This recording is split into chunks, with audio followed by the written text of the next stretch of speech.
Welcome back to the Pig Trail Show, and for another edition of our Hog Hoops Report. And for that, we are joined by Kevin McPherson. Kevin, how's the weekend going for you?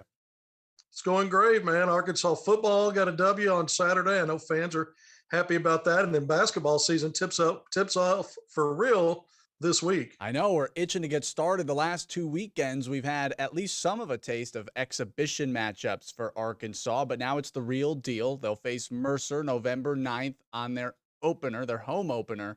What are you expecting out of that game from what you've seen the last couple of weeks from the Hogs? Well, Arkansas enters the season, Nick, as a ranked team, number 16 in the AP poll, 15th in the coaches poll.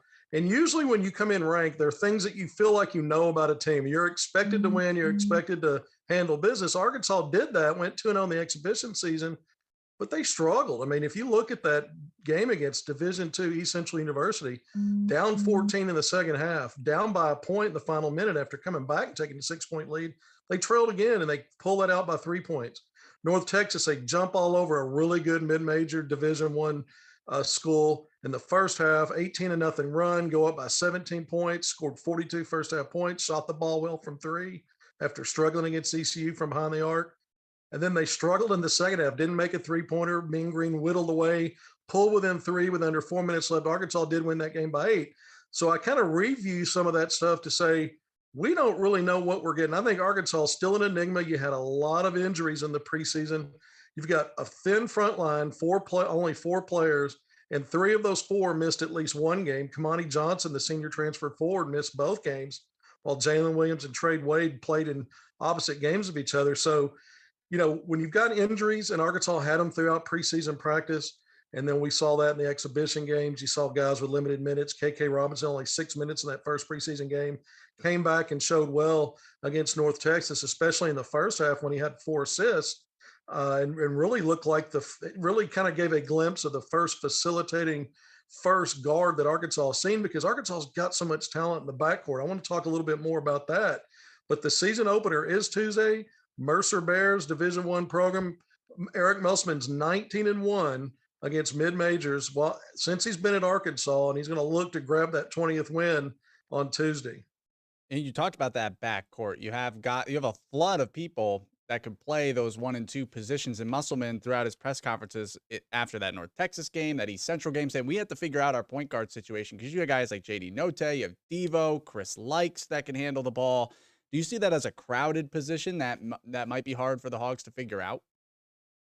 It might be hard to figure out, only because these guys they pound the ball, so they look to dribble drive first. And sometimes that doesn't promote good ball movement. If you look at Arkansas's 19 assists total, that's pretty anemic number for 2 games. And the 23 turnovers. So the assist to turnover ratio wasn't pretty. And you got guys that are dribble first.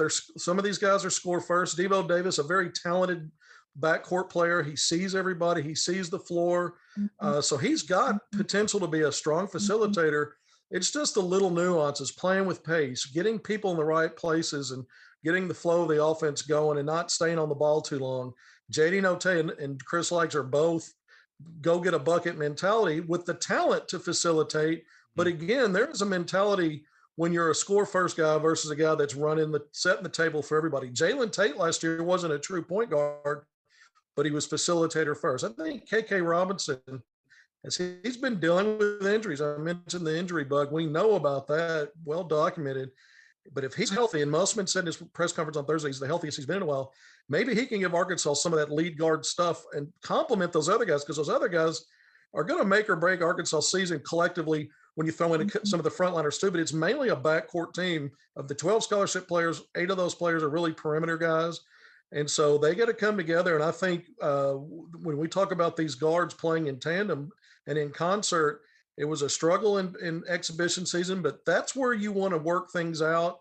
So Arkansas comes in, clean as a whistle.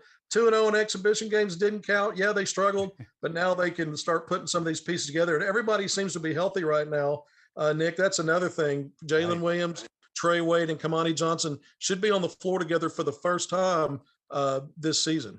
And it's so hard when you bring in so many people from the portal to gel so quickly. That's only going to get better and better, that chemistry between all of those transfers that they have brought in. Now, aside from what's happening Tuesday, the opener against Mercer, we got to always look forward to what's happening in the future of this Hogs program. And you have three Hogs that we know have committed, but this upcoming week signing their official national letters of intent. Which Hogs are inking to Arkansas? Well, you've got 5 players committed. And if you look at 2 of those players, really the first 2 that came off the board to Arkansas, Joseph Pinion a year ago in October 2020 committed to the Razorbacks. He's going to sign his national letter of intent on the first day of that week-long early period. That's Wednesday the 10th, around 12:45 at Devil Dogs Gymnasium. That's in Mhm. Morrilton. So he's invited the public to come out for his national letter of intent signing ceremony. And earlier that day, or actually at 9 a.m. at McGill-Tulane High School in Alabama, you've got Barry Dunning Jr., who committed to Arkansas in early July. He's going to sign his national letter of intent with the Hogs. So 2 of the commitments will be off the board with signatures. It'll be official on Wednesday. And then on Sunday in Magnolia, Darian Ford, national top 50 guy, 6'4" combo guard with the Magnolia Panthers, 2-time state 4A title winner. But on Sunday, the 14th, he's going to sign his national letter of intent at a ceremony in his hometown. So as we get through the next week and through the weekend, Arkansas will have 3 of its committed players signed. If you look at the 2 most recent commitments, the 2 national top 10 5-stars, Nick Smith Jr. has told me he's not going to sign early. He recently told me that. Now, that could change. Things ain't recruiting. See, we'll keep an eye on that. But as of now, he doesn't plan to sign early. And Jordan Walsh and his camp have kind of been – I don't know where they are on it. I don't know that for certain that he's going to sign early, but I haven't ruled it out. They're working on that, and we'll see if that ends up happening. So that's still to be determined at this point. But you're going to have 3 guys make it official next week. It's 3 top 100 players, according to ESPN.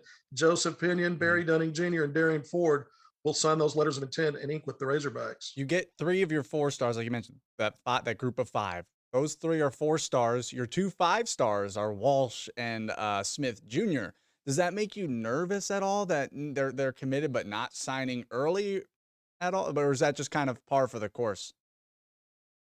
Well, with 5 stars, they kind of call shots. If you look at Arkansas's 2020 class, it was top 5, number 5 class in the nation, according to ESPN. And you had 4 in-state guys all ranked in the national top 100. Only one of those players, Devo Davis, signed early. The other 3 committed around the early period, but ended up signing in the spring. And so Moses Moody, Jalen Williams, KK Robbins all actually signed their letters of intent in the spring. So we've seen this before with the transient nature of basketball players coming and going.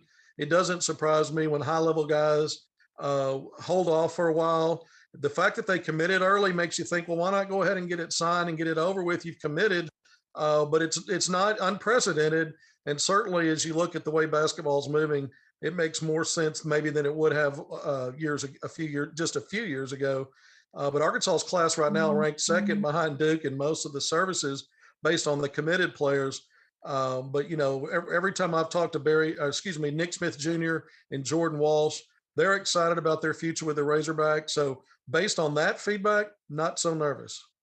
And they were also we've seen them at the last 2 scrimmages for Arkansas as well. They've been in attendance and will, no panic. That's a good sign for Arkansas. Who you brought up Duke. It's only Arkansas and Duke, the only 2 programs in the nation to have commits in the class of 2022 inside the top 10, multiple commits inside the top 10. So if that speaks anything to how Musselman and Arkansas are running the show, it's only up, it's trending upwards.